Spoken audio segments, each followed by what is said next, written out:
never thought much about fire beyond the way it burned. For me, it was a job, a beast to be tamed, a force to be fought. But that summer in Los Angeles, the fire that started near Griffith Park wasn't just a beast. It was a ghost. It began on a Tuesday.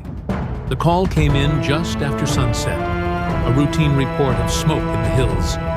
By the time we arrived, the flames were already dancing through the dry brush, moving too fast, too wild. It was like the fire had a mind of its own. Any idea what caused it? I asked Captain Vega as we suited up. Not yet, she said, her jaw tight. And honestly, Reyes, I don't care right now. Let's just stop it before it gets worse. But it did get worse. Over the next few hours, the fire exploded, leaping across highways, jumping fire breaks like they didn't exist. We fought it with everything we had, but it felt like trying to hold back the ocean with a paper cup. By morning, the fire had spread to 3 counties, and no one could explain where it came from. Then, just as we were catching our breath, a man emerged from the ashes near the origin site, his clothes singed, but his body unharmed. He didn't speak a word. When we approached, he simply walked away into the smoke. The first time I met Sophia Kim, she was standing in the middle of our fire station, waving a press badge and demanding answers. "I'm looking for Evan Reyes," she said, her voice cutting through the noise like a siren. "That's me," I said, wiping soot from my face. "What do you want?" "I want to know about the fire," she said, her eyes sharp and unyielding. "People are saying it started in an area with no known ignition sources.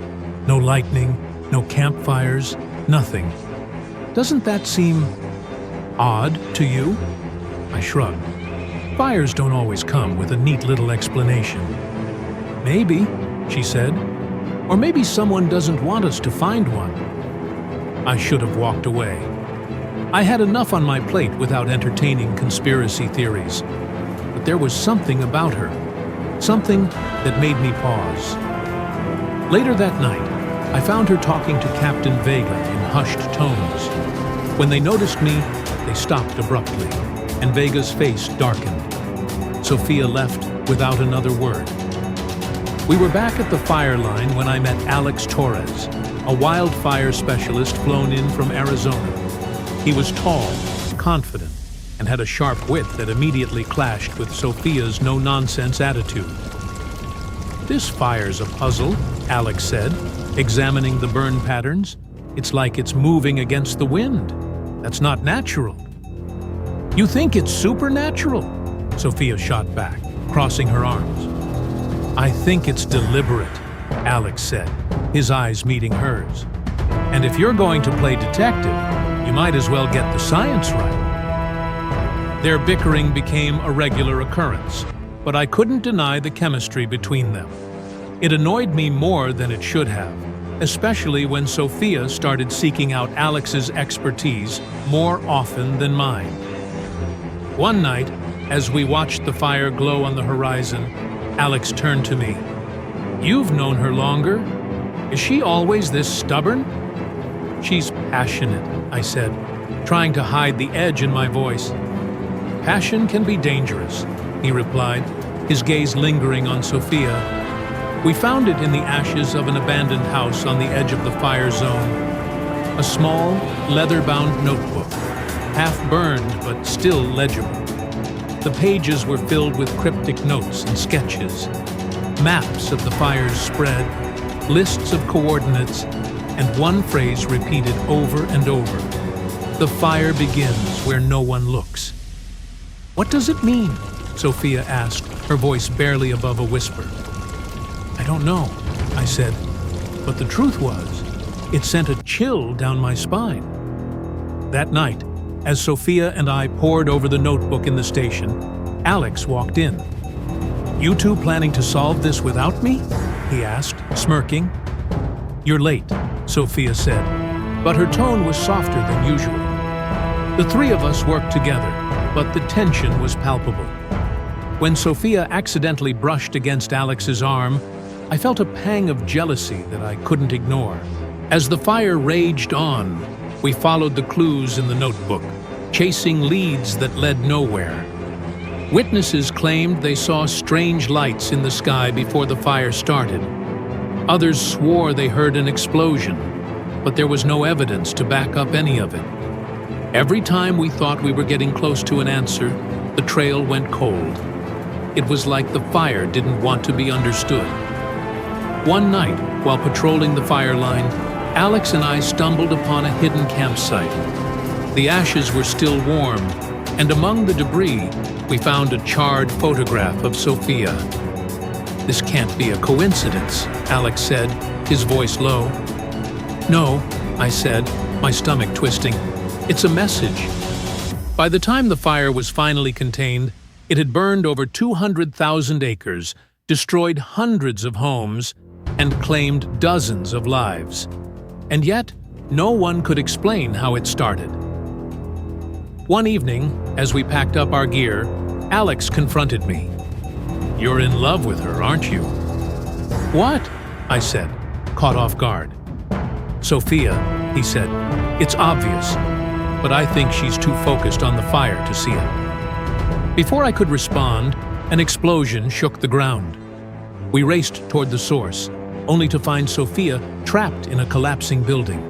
Together, Alex and I fought through the flames to save her, each risking our lives. When we finally pulled her to safety, she looked at us with tears in her eyes. "You both could have died," she said.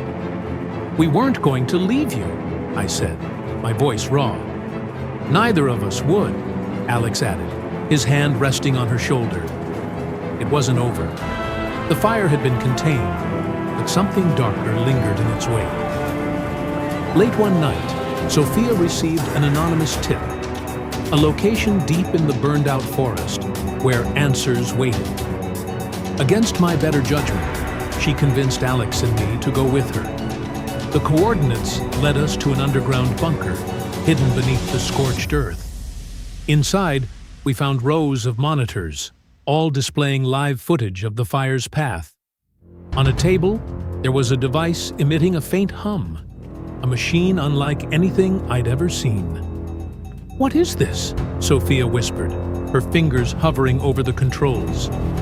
Before we could react, the man we'd seen emerge from the ashes appeared in the doorway.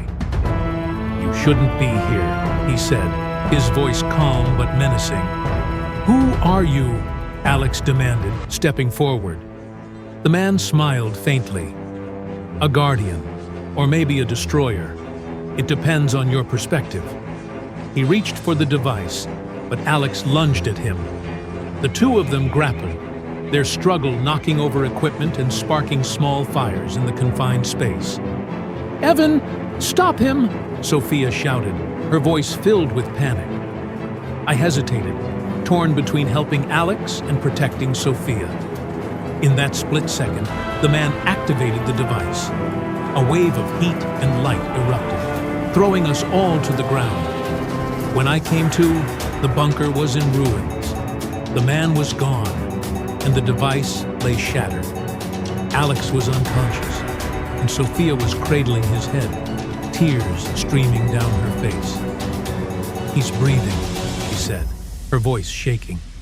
"But we need to get out of here." As we stumbled back to the surface, the forest around us began to smolder.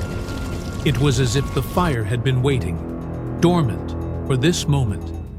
Months later, the official report came out. The fire's cause was listed as undetermined. Sophia moved on to another story, but not before sharing a quiet moment with me. "I'll never forget what you did for me," she said, her hand lingering on mine.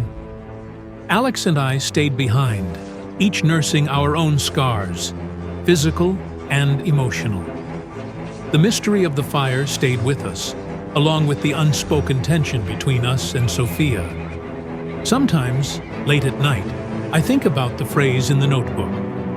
"The fire begins where no one looks." Maybe that's the truth. Maybe some things aren't meant to be understood. Or maybe the fire is still out there, waiting to begin again.